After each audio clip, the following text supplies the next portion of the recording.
Est-ce que tu peux prier avec moi ce soir?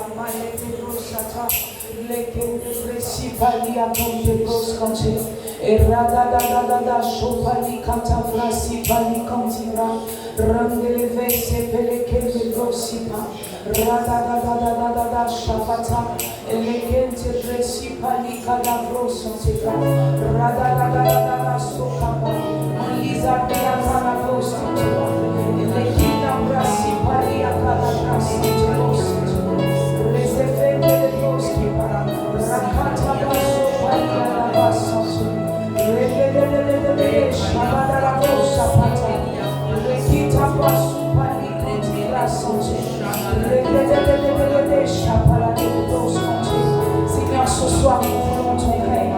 Jésus, ce soir nous voulons ton règne. C'est toi que nous désirons en ce lieu. C'est toi que nous désirons en ce lieu. C'est toi que nous désirons en ce lieu. Oui, précieux Jésus. Oui, précieux Jésus. Oui, précieux Jésus. Viens prendre le contrôle. Oui, précieux Jésus. Viens prendre le contrôle. Oui, précieux Jésus. Viens saturer l'atmosphère de toi. Viens saturer l'atmosphère de toi. Est-ce que quelqu'un peut aspirer à sa présence ce soir? Subrasi palia katapra. Retikapa supalia de los kanteva. Shababababababa sokata. Elekita brasete los kanteva. Rekitapa supalia kadabra. Retelego sapala de los kanteva. Retepesi palia katapra. Retelego sateva. Jésus, nous te voulons. Jésus, nous te désirons. Viens prendre le contrôle. Viens remplir-nous de ta grâce. Viens remplir-nous de ta présence. Viens remplir-nous de toi. S'il te plaît, Jésus, nous te voulons. S'il te plaît, Jésus, nous te désirons. C'est la presse au pata. L'équipe de presse au tabla.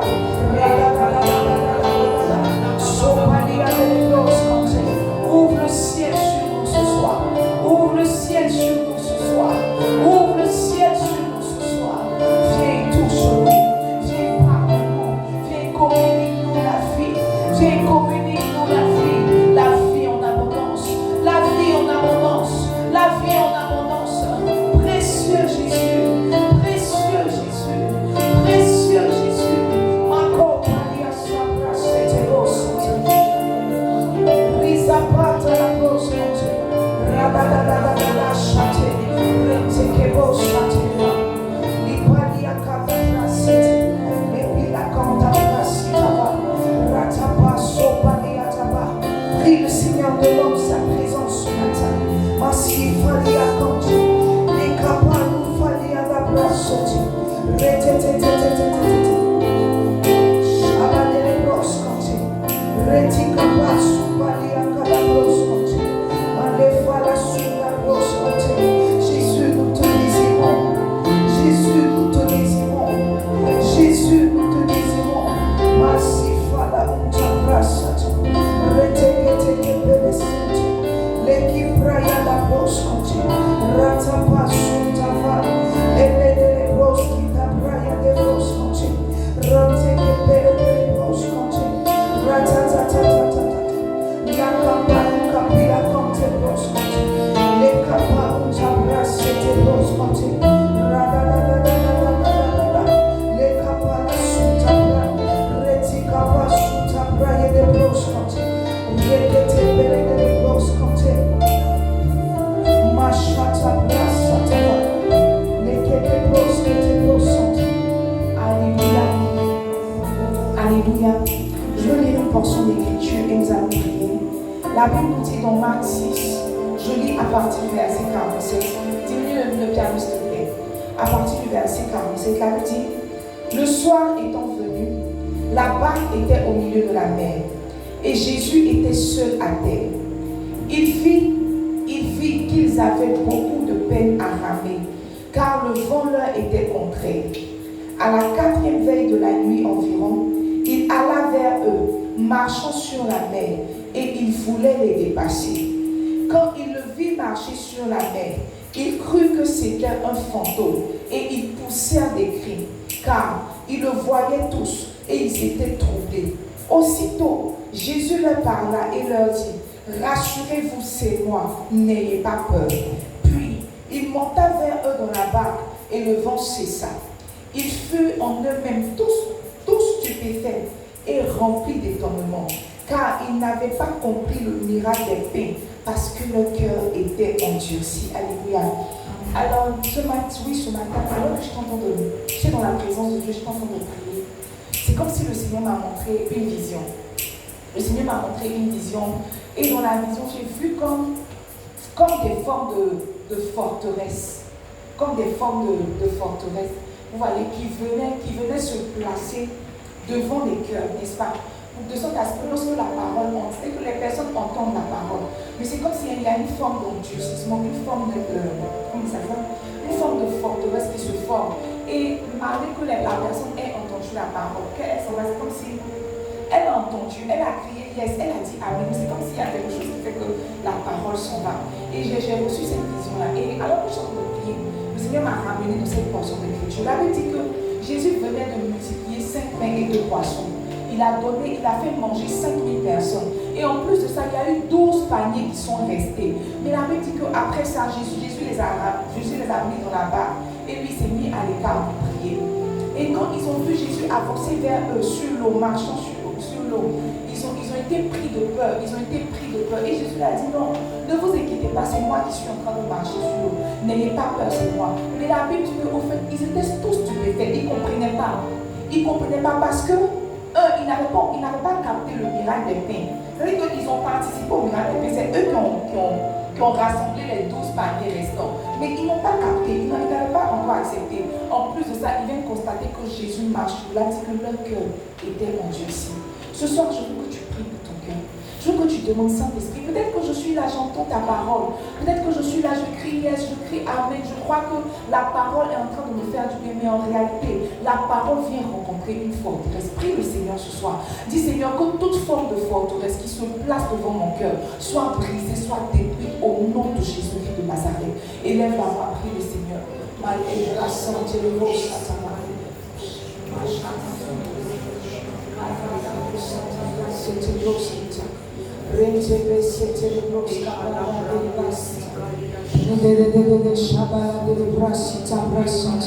Prie le Seigneur, prie le Seigneur, prie le Seigneur.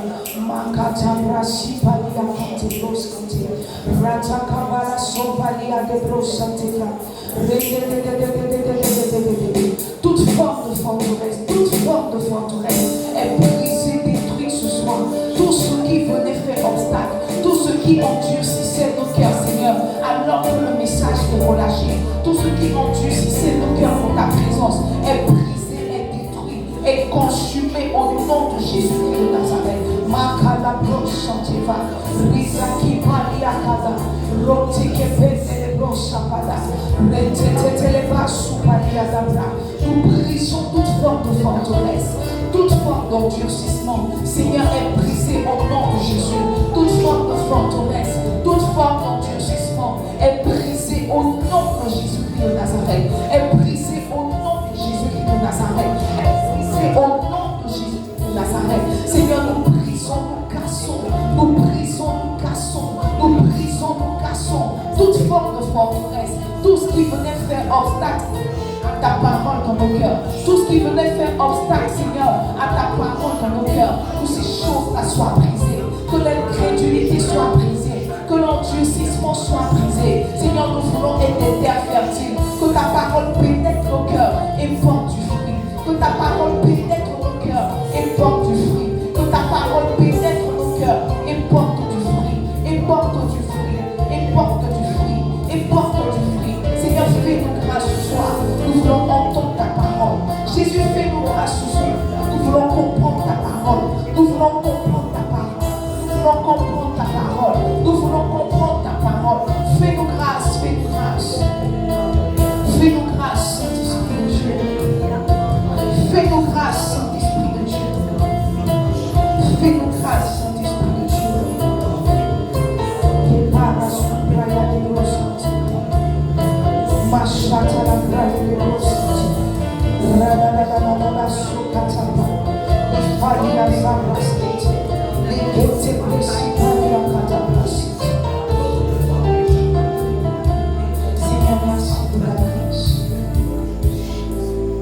pour ta fidélité. Nous voulons soumettre nos cœurs à ton autorité. Viens parmi nous. Viens fais-nous du bien ce soir. Viens nous ajouter, viens nous remplir. Seigneur, que tu satures ce lieu de toi. Que tu nous fasses du bien. Merci pour ta grâce. Au nom puissant de Jésus-Christ de Nazareth, nous allons prier. Nous disons tous Amen. Amen. Nous disons tous Amen. Amen. Est-ce que quelqu'un peut acclamer puissamment le Seigneur ce soir? Alors, salut frère, salut soeur. Prends de ses nouvelles, demande-lui comment il va, demande-lui comment il va. Est-ce que tu peux? Demande-lui comment il va, demande-lui comment il va. Comment est-ce que la journée s'est déroulée? Est-ce que Dieu a été fidèle pour lui? Alléluia. Alors prenons nos Bibles dans le livre de Psaume, Psaume 127, verset 3 au verset 5. Psaume 127, verset 3 au verset 5. La Bible nous dit: voici, des fils sont un héritage pour l'Éternel, un héritage de l'Éternel. Le fruit des entrailles est une récompense. Verset 4. Comme les flèches dans la main d'un guerrier, ainsi sont les fils de la jeunesse. Verset 5. Heureux l'homme qui en a rempli son carquois. Ils ne seront pas confus quand ils parleront avec des ennemis à la porte. Alléluia. Alors, depuis le début de ce mois de juin, c'est-à-dire la semaine dernière, nous avons entamé un thème qui est flèche et carquois. Dis à ton frère flèche et carquois. Flèche et carquois. Dis-le bien, flèche et carquois. Alors, la semaine dernière, nous avons introduit notre thème, n'est-ce pas? Nous avons plus ou moins situé le contexte. Nous avons dit que lorsque nous parlons de flèche, lorsque nous parlons de carquois, nous parlons en réalité de famille spirituelle. Nous parlons de maternité et de paternité spirituelle. Et je vous disais comme ça la semaine dernière que quand nous parlons généralement de famille spirituelle, de paternité, de maternité spirituelle, généralement l'accent est mis sur les parents spirituels, n'est-ce pas? Sur les pères spirituels, sur les mères spirituelles. On est plus ou moins dans les devoirs du père, on est plus ou moins dans l'importance d'avoir des pères, tout et tout. Mais cette saison-là, le Seigneur m'a mis à cœur de prêcher sur les fils, n'est-ce pas? Et nous avons dit que lorsque nous parlons de flèche et de carquois, nous parlons de l'art des fils. Dis à ton frère l'art d'être fils.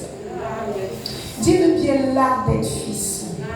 Alors, à travers ce thème que le Seigneur a mis sur mon cœur, je veux relever non seulement l'importance des parents spirituels, l'importance des pères spirituels dans l'accomplissement de la destinée, dans l'accomplissement du ministère, n'est-ce pas? Mais je veux surtout relever le fait qu'il n'y a pas de père sans fils, n'est-ce pas? C'est le jour où tu enfantes, qu'on t'appelle moment de grâce, qu'on t'appelle moment de prince. Sinon, généralement, quand tu n'as pas d'enfant, que tu es une personne, en tout cas, qui n'a pas encore porté du fruit, on t'appelle par ton nom, que ce soit Madame Bonnie, que ce soit Madame Bénard, on t'appelle d'un certain nom, n'est-ce pas? Mais généralement, quand tu portes un enfant, quand tu accouches d'un enfant, on commence à t'appeler du nom de ton enfant. Donc c'est là que tu entends moment de Christ, moment de grâce, moment de prince, moment de junior. Parce que l'importance des pères se voit dans le fait qu'ils enfantent. On a dit aussi que, la gloire des pères, c'est d'avoir des fils. La voix des pères, c'est d'avoir des fils, mais pas que d'avoir de bons fils. Le psaume 127, remets la portion d'écriture s'il te plaît, nous dit que,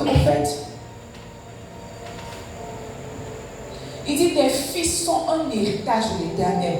Le fruit des entrailles est une récompense. Donc quand Dieu veut donner un héritage à un homme, quand Dieu veut récompenser un homme, la chose qu'il fait, c'est qu'il lui donne des fils. La chose qu'il fait, c'est qu'il lui donne des fils. Donne le verset 4.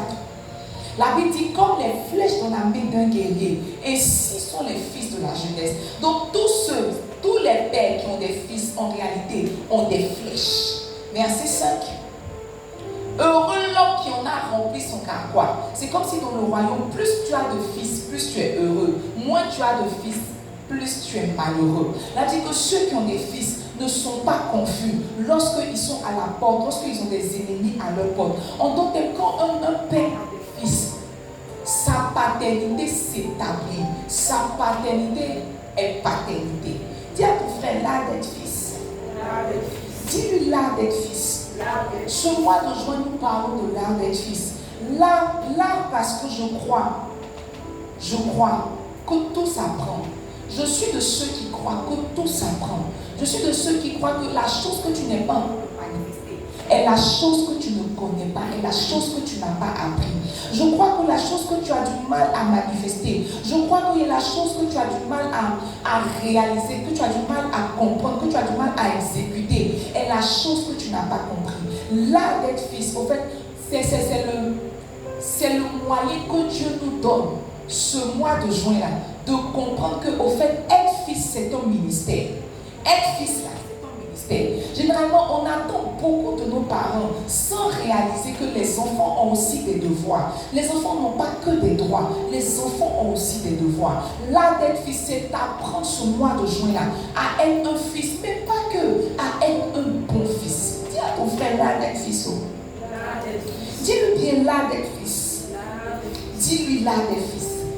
Un jour, mon père spirituel prêchait et il disait comme ça que si nous comprenions, si seulement nous pouvions comprendre la position que les fils ont dans le spirituel, la position que les fils ont établie, nous prennent, occupe, voilà, la position que les fils occupent dans le monde spirituel, nous n'aurions pas de mal à être des fils. Mieux, nous travaillerons à être des fils et des fils de qualité. Il a donné l'exemple de Jésus. Il a dit que Jésus tire toute sa puissance, Jésus tire tout son honneur dans le fait qu'il soit le Fils de Dieu, n'est-ce pas? Il tire toute sa puissance, tout son honneur dans le fait qu'il soit le Fils de Dieu. Comme dernièrement, nous sommes partis à l'église, au CCN, n'est-ce pas? Et donc, il y a le fils, c'est ça, il y a le fils de l'apôtre Yves. Il y a le fils de l'apôtre Yves. C'est-à-dire que quand nous, on arrive au CCN, nous sommes les fils du pasteur Jati, n'est-ce pas? Les fils spirituels du pasteur Jati. Mais généralement, quand on arrive au CCN, on fait le rang. On fait le rang dans la salle d'attente et on nous fait rentrer Donc, on te fait rentrer selon ta position, selon ton visage et selon tes affinités. Donc, si tu connais 2 hôtesses là-bas, tu peux t'asseoir devant. Si tu ne connais pas 2 hôtesses, tu vas t'asseoir à la terrasse, en haut ou bien sous la bâche. Mais tu vois, comme c'est le fils du pasteur Yves, quand il rentre, il a un passe-droit. Il s'assoit en face des narines et des dents de mon père spirituel. Pourquoi? Parce que c'est le fils de l'apôtre Yves Castagne. C'est pas parce qu'il est pasteur, c'est pas parce qu'il n'a pas de titre, il n'a encore rien accompli, mais parce qu'il est le fils d'eux, il occupe une certaine position. Mon père spirituel disait comme ça que si nous savions les places que les fils occupent dans le monde spirituel, nous nous battrons. C'est-à-dire qu'on allait se battre pour être des fils. Parce que généralement, les gens aiment les honneurs, les gens veulent être père. Ils ne savent pas que être père, c'est une charge. Mais être fils, c'est une grâce. Être père, c'est une charge. Être fils, c'est une grâce. Il n'y a aucun enfant qui se lève le matin, qui réfléchit à est-ce qu'il y a à manger dans la maison. Quand il se lève le matin et qu'il baille, il dit que servez-moi. Parce que dans son esprit, tout est déjà préparé pour qu'il mange. C'est le papa seul, à la fin du mois, qui commence à calculer. Ah, mais dans mes 100 000, il y a un payé courant comment? Les enfants vont manger comment? Comment va se faire? En fait, être père, c'est une charge. Être fils, c'est une grâce. Si on comprenait le poids spirituel que représente le fait d'être fils, nous allons travailler de mieux en mieux à être de bons fils. Moi, je crois, et de par ma petite expérience, que être fils, c'est un ministère. Être fils, c'est un ministère. Dis à ton frère, être fils, c'est un ministère. C'est un ministère. Généralement,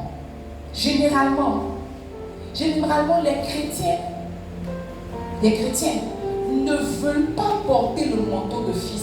Les chrétiens ne supportent pas la place de fils. Pour eux, dans leur esprit, quand on dit que tu es fils, c'est qu'on t'a diminué. Quand on dit que tu es fils, c'est qu'on entend de t'enlever quelque chose. Alors qu'ils ne réalisent pas que être fils, c'est la bonne place. Être fils, c'est la bonne place. Ils se disent que, au fait, quand tu es fils, ils se disent que quand tu es fils là, tu n'es pas en train de faire la bonne chose. Ils se disent que quand tu es fils, tu es en train de perdre ton temps. Ils se disent que quand tu es fils, en fait, tu ne vas pas arriver à bon port. Mais ils ne comprennent pas que être fils, en réalité, c'est le bon chemin pour arriver là où tu t'en vas.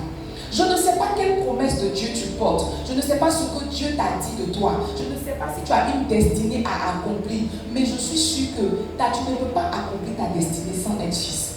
Tout ce que tu peux être sans être fils, c'est chrétien. Dis à ton frère, c'est chrétien.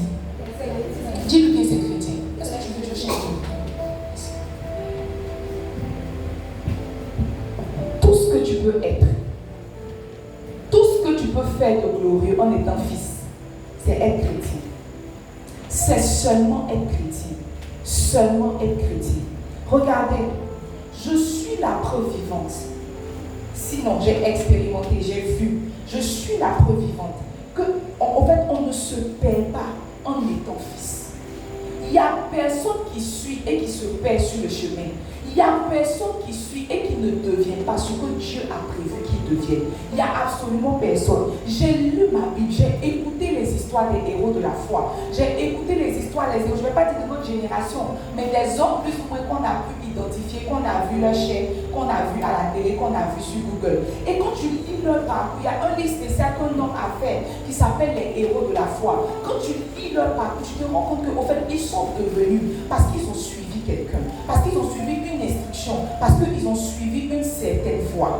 Il n'y a personne qui est fils, il n'y a personne qui est fils qui suit et qui se perd en chemin. Tu vois, c'est un esprit qui te fait croire qu'en suivant tu te perds. C'est un esprit qui te fait croire qu'en suivant tu te trompes de chemin. C'est un esprit qui te fait croire qu'en fait, à force de suivre, est-ce que je suis en train d'accomplir ma destinée? La meilleure voie pour entrer dans le ministère, la meilleure voie pour devenir ce que Dieu a prévu que tu sois, c'est être fils. Dis à ton frère, être fils. Dis-lui bien être fils. Dis-lui être fils. Maintenant, tu vois, nous parlons de flèches et de carquois. Lorsque nous introduisions notre thème la semaine dernière, nous avons dit que les flèches sont les fils, n'est-ce pas? Et les carquois, le carquois, ce sont les pères. Maintenant, si la flèche c'est le fils et que le carquois c'est le père, l'archer c'est Dieu. Quand je parle d'archer, je parle du tireur, n'est-ce pas? Celui qui tient l'arc. Quand on regarde bien notre image, on voit qu'il y a l'homme, bon, c'était pas Dieu, hein? Bon, mais prenons je sais pas si c'est la métaphore, sinon imaginons la chose comme ça. Donc la flèche, c'est le fils. Le carquois c'est le seau, n'est-ce pas, ancré dans lequel on met les flèches. Mais il y a un archer, n'est-ce pas? Il y a celui qui prend la flèche et qui la tire. Donc si le carquois c'est le père et que la flèche c'est le fils, l'archer c'est Dieu. C'est Dieu qui prend la flèche dans le carquois et qui lui donne la bonne direction. C'est Dieu qui prend la flèche dans le carquois et qui lui donne une cible à atteindre, un but à atteindre. Ce que je suis en train de dire, c'est que, au fait, Dieu, lorsqu'il veut prendre une flèche pour la tirer, il ne la ramasse pas par terre. Il la prend forcément dans un carquois. Aussi grand que soit son besoin, aussi pressant que soit son besoin, Dieu ne ramasse pas les flèches à tout va. Dieu prend forcément les flèches dans des carquois. C'est comme si le carquois est le lieu où Dieu aiguise les flèches, n'est-ce pas?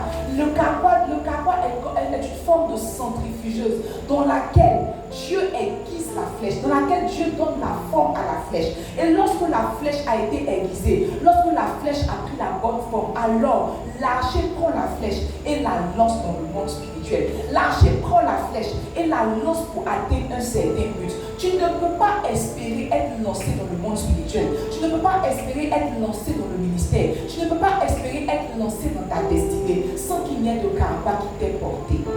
On ne devient rien, absolument rien, sans filiation spirituelle. Être fils est le meilleur moyen de devenir. Et alors que nous sommes en train d'avancer, n'est-ce pas, dans notre thème de ce mois de juin, ce soir, je veux partager avec toi différents types de fils que j'ai pu identifier dans la Bible, n'est-ce pas? La liste n'est pas exhaustive, mais j'ai fait une sorte de petite étude, n'est-ce pas, pour essayer de tirer différents types de fils qu'on peut identifier dans la Bible. Mon étude est partie d'où?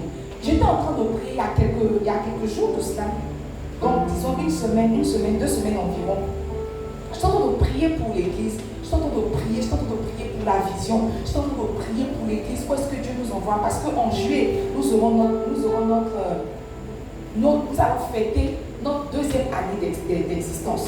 Et je suis en train de prier Dieu pour savoir c'était quoi la prochaine étape, à quoi est-ce que la troisième année va ressembler, qu'est-ce que nous devons faire pour la troisième année. Et la parole que j'ai entendue de la part du Seigneur, le Seigneur m'a dit qu'une grande vision s'accomplit avec des fils du type Isaac. C'est la parole que j'ai entendue. Il m'a dit que les grandes visions s'accomplissent avec des fils du type Isaac. Et donc quand j'ai noté cette parole, je me suis rendu compte que s'il dit qu'avec des fils du type Isaac, c'est que Isaac n'est pas le seul type de fils. S'il dit que la vision s'accomplit avec les fils du type Isaac, ça veut dire qu'en plus d'Isaac, sinon en dehors d'Isaac, il y a d'autres types de fils, n'est-ce pas? Alors j'ai fait quelques recherches et j'ai tiré, en tout cas à la lumière de la parole de Dieu, différents types de fils qu'on peut trouver dans le ministère, n'est-ce pas? Différents types de fils qu'on peut tirer, qu'on peut identifier dans le ministère. Alors ça te permettra plus ou moins toi de connaître ta position. Si tu es fils, si tu es mercenaire, si tu es peuple, si toi tu n'es pas encore chrétien, tu vas t'identifier à la lumière de la parole de Dieu. Et puis ça va te permettre d'orienter tes prières, n'est-ce pas? Alors le premier type de fils que j'ai identifié dans la parole de Dieu, c'est Ophni et Phiné. Donne-moi 1 Samuel 2, je veux lire à partir du verset 12 au verset 17. La Bible dit, les fils d'Élie étaient des hommes pervers. Ils ne connaissaient point l'Éternel. 1 Samuel 2, verset 12. Et voici quelle était la manière d'agir de ces sacrificateurs à l'égard du peuple. Lorsque quelqu'un offrait un sacrifice, le serviteur du sacrificateur arrivait au moment où l'on faisait cuire la chair, tenant à la main une fourchette à 3 dents. Verset 14. Il piquait dans la chaudière, dans le chaudron, dans la marmite ou dans le pot. Et tout ce que la fourchette amenait, le sacrificateur le prenait pour lui. C'est ainsi qu'ils agissaient à l'égard de tous ceux d'Israël qui venaient à Silo. Amen. Même avant qu'on fît brûler la graisse, le serviteur du sacrificateur arrivait et disait à celui qui offrait le sacrifice, donne pour le sacrificateur de la chair à rôtir. Il ne recevra de toi point de chair cuite, c'est de la chair crue qu'il veut. Verset 16.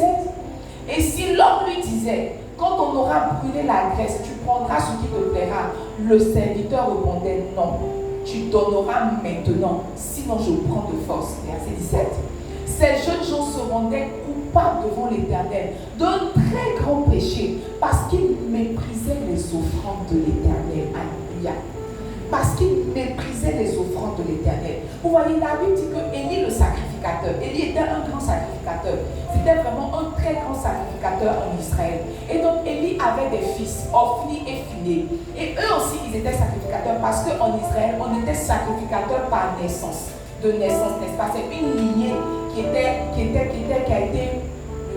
sacrifiée, qui a été dédiée, consacrée à la sacrificature. Donc il a donné naissance à des fils, Ophni et Phiné. Donc eux aussi, ils étaient automatiquement sacrificateurs. Il a dit que ces sacrificateurs-là ont grandi, ils étaient dans le top. Ce qu'ils faisaient, c'est qu'au fait, ils piquaient la viande dans le pot, ils piquaient la viande dans le chaudron. Parce qu'à l'époque, on n'apportait pas tant que ça de l'argent à l'Éternel. Ce qu'on apportait, c'était les sacrifices, c'était des bêtes. Parce qu'à l'époque, ils n'avaient pas beaucoup d'argent, ils étaient plus ou moins éleveurs, ils étaient plus ou moins cultivateurs. Donc, ce qu'ils apportaient soit du fruit de la terre, soit du fruit de leur bétail. Et donc, quand les gens apportaient des sacrifices, ils apportaient à la maison de l'Éternel des sacrifices. La Bible dit que Ophni et Phiné, ils prenaient le couteau, la fourchette à 2 dents, et ils piquaient dans le chaudron, ils piquaient dans le pot. Et on disait que non, laissez, parce que les sacrificateurs ne devaient pas recevoir de la viande crue. On devait brûler d'abord la graisse, pour que la graisse, le parfum monte à l'Éternel. Maintenant, eux, ils allaient manger la viande.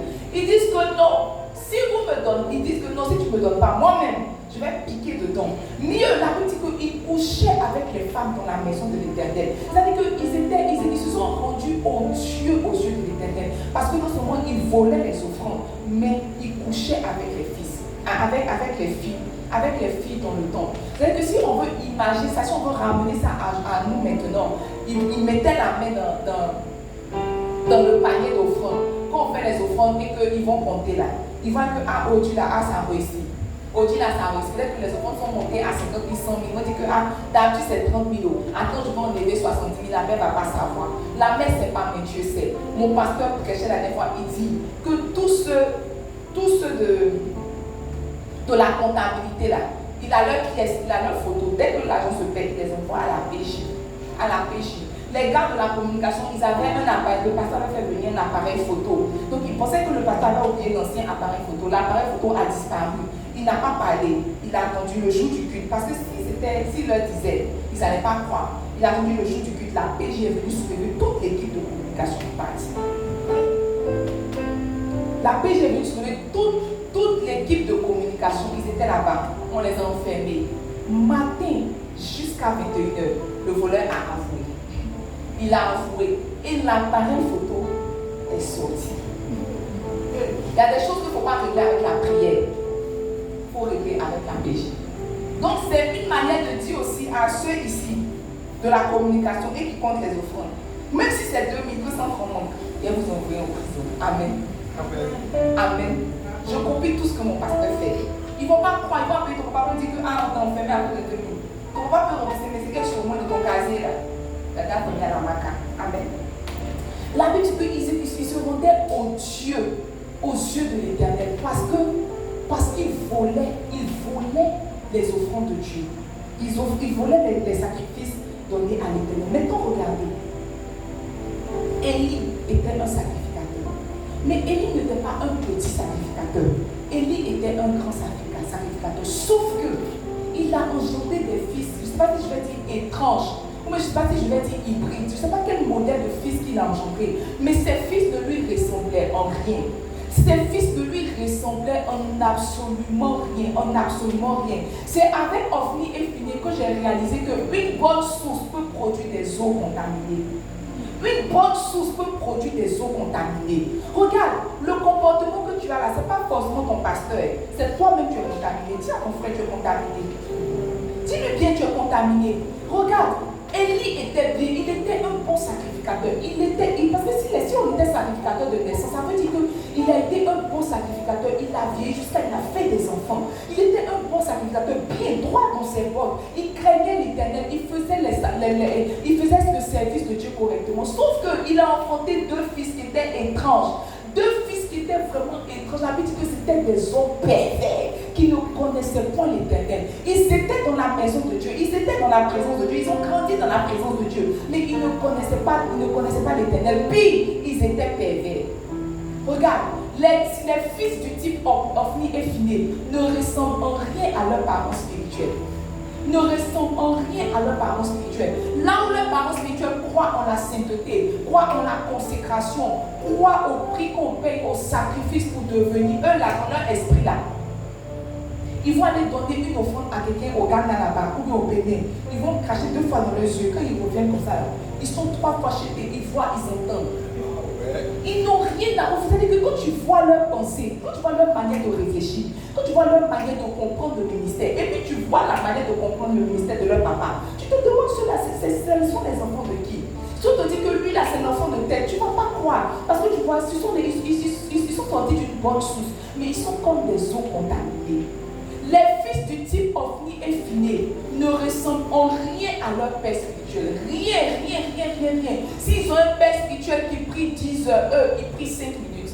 S'ils ont un père spirituel qui prie, qui ne dit pas qu'ils jeûnent, peut-être 2 fois dans la semaine, eux, ils ne font que manger. Et quand tu leur parles, ils disent que non, eux, ils ont du sel.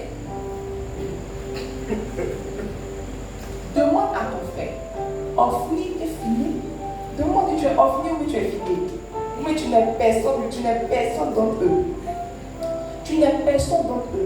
Regarde. Ce sont des fils qu'aucun père souhaite avoir. Ce sont des fils qu'aucun père souhaite engendrer. Regarde, il y a des enfants que tu mets au monde, et puis les enfants, au lieu d'être un sujet de joie, les enfants là deviennent des sujets de paix. Je connais une tata qui a enfanté un fils. Bon, si c'est ma tata, c'est que c'est mon cousin. Bon, c'est mon cousin. Mais regarde. L'enfant là, il est rentré, il a commencé à côtoyer des drogués, n'est-ce pas? L'enfant a commencé à se droguer. C'est-à-dire qu'il vole dehors, mais il vole sa maman. Mais quand parler, il la frappe. Il la frappe parce que tu vois, il est drogué, il est sous l'emprise de la drogue. Un enfant comme ça, quand tu t'assois, il n'est jamais un sujet de joie pour toi. Au contraire, tu t'assois, tu te dis, ah, mais lui là, quand je le faisais, j'avais pris c'était quelle phase? J'avais mangé quoi? Tu te demandes qui est son père, qui est sa mère. En fait, c'est là que tu te rends compte que deux enfants que tu peux avoir, n'est-ce pas? Ils ont grandi dans le même environnement, ils ont mangé la même nourriture, tu leur donnes la même éducation. Mais c'est comme s'il y a quelque chose qui rentre dans leur cœur, qui font qu'ils ne ressemblent à rien. Parce que dans le même temps où il y avait Ophni et Phiné, il y avait aussi Samuel. Dans la même maison où il y avait Ophni et Phiné, il y avait aussi Samuel. La petite que Samuel grandissait avec l'Éternel, eux ils grandissaient dans la maison de l'Éternel. En soi, ce n'est pas la source qui est mauvaise, c'est juste que ce qu'ils ont enfanté, ce que Élie a enfanté, a été corrompu par quelque chose. Il faut faire attention. Je ne sais pas pour quel sujet tu pries, mais moi je prie pour ne jamais être un sujet d'opprobre pour mon père spirituel. Parce que tu vois, la Bible dit que le scandale peut arriver, mais malheur à celui par qui le scandale arrive. Malheur à celui par qui le scandale arrive. Imagine si à cause de toi le nom de ton père spirituel, sinon on est à cause de toi, le nom de Dieu est profané. La Bible dit que Élie est mort à cause du péché de ses fils. Il a marché toute sa vie dans la droiture. Il a marché toute sa vie dans la droiture. Mais ses deux fils l'ont tué. Non seulement ses deux fils l'ont tué, mais ses deux fils l'ont mis en inimitié avec Dieu. Parce que Dieu lui a dit, Élie, pourquoi tes fils réagissent comme ça et tu ne parles pas? Alors que dans la portion d'Écriture, la Bible dit que Élie a appelé ses fils, il leur a parlé. Les fils du type Ophni et Phiné, tu leur parles, ils n'en font qu'à leur tête. Tu pries pour eux, tu fais tout pour eux, mais ils n'en font qu'à leur tête. Eux, ils veulent prier quand ils veulent, ils veulent jeûner quand ils veulent vivre leur vie spirituelle à leur manière et à leur rythme, causant une grande paix à leurs parents spirituels. Élie était vieux, n'est-ce pas? Élie était vieux, mais la Bible dit que sa lampe n'était pas encore éteinte. Il était certes vieillard, mais sa lampe n'était pas encore éteinte. La Bible dit que tout ce que Élie avait, c'est que sa vue avait baissé, qu'il ne voyait pas bien. Mais il était encore vigoureux. Le jour où on lui a dit que tes deux fils sont morts sur le champ de bataille, il a dit que ce jour-là, il a eu une attaque et il est décédé. Les fils de type Ophni et Phiné donnent des attaques. Quand tu entends, tu dis que celle-là, elle est enceinte, tu dis, avec tout ce qu'on a prêché, la sanctification, la pureté, la sainteté, au fait, on a mis tout ce qu'on pouvait dire sur la sainteté, sur la pureté, c'est blanc. C'est comme si quand elle entend comme ça, il entend comme ça, il veut vivre sa vie spirituelle à sa manière. Les fils du type Ophni et Phiné veulent faire leurs propres expériences. Ils veulent expérimenter eux seuls le monde spirituel. Ils veulent voir de quoi il s'agit. Mais ils ne se rendent pas compte que leurs actes ont des conséquences. Leurs actes ont des conséquences. Il y a un de mes frères qui me parlait la dernière fois. Il était en train de me parler d'un autre frère qui... Je ne sais pas comment je vais vous expliquer. Au fait,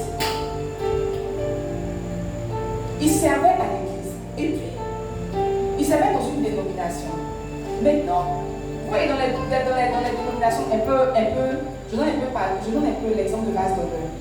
Pasteur Mohamed est le pasteur général, n'est-ce pas? Il est le pasteur général de base d'honneur. Mais il y a des pasteurs chez les assemblées, il y a des pasteurs chez les églises, tout. Et donc, il n'est pas de base d'honneur, mais je dis ça pour ça qu'on comprenne. Donc, il était dans la dénomination et il évoluait bien. Il portait du fruit, tout. Et puis, son père spirituel, mais pas pasteur Mohamed, le pasteur qui était établi sur lui, l'a relâché. Et c'est comme si le pasteur principal a dit que non, lui là, il n'est pas encore prêt. Son père spirituel s'est porté garant. Il s'est porté garant, il a dit que lui là, il produit du bon fruit, il produit des bons fruits. Il peut y arriver tout. Donc, malgré que le père principal ne voulait pas, lui s'est porté garant. Il s'est dit que c'est mon fils, je vais le conduire, je vais lui permettre d'arriver à bon port. Et il a relâché l'enfant, ça fait le ministère. Un an, deux, et ça fait 2 ans. Disons 2 ans maximum. Un grand scandale a éclaté.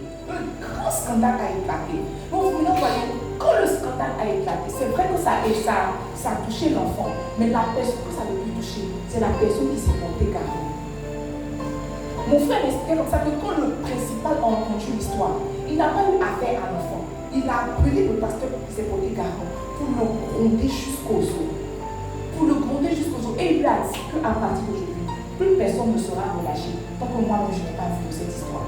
Vous voyez, les Ivoiriens disent que c'est un qui gâte pour tout le monde. l'amertume dans les cœurs. Comment quelqu'un peut supporter 40 ans et tu ne fais pas attention à comment tu marches. Regarde, fais attention à comment tu poses tes pas. Parce que tu n'es pas le seul dans cette histoire de destinée. Ce que tu vas faire va entacher la réputation de l'église. Quand tu vas venir alors que tu n'es ni marié, tu n'es ni fiancé, tu n'es ni doté. Maintenant tu viens pour ça, voilà ton compte, tu es en train d'avancer sur moi. On dit, ouais, son mari n'est pas marié. Ouais, son mari n'est pas marié. Ouais, son mari n'est pas marié. Maintenant, pourquoi elle est enceinte? Pourquoi elle est enceinte? Il faut dire que c'est son pasteur qui ne donne pas le vrai évangile. Alors qu'il y a une chose. C'est les fils du type Ophni et Phiné. Fais attention. Parce que tes actions ont des répercussions. Tes actions n'ont pas que des répercussions sur toi. Tes actions ont aussi des répercussions sur ton entourage, mais surtout sur ton église. Les fils Ophni et Phiné sont des fils qu'aucun père ne peut avoir. Ce sont des fils qui donnent de la nourriture. Tu as ton frère Ophni et Phiné.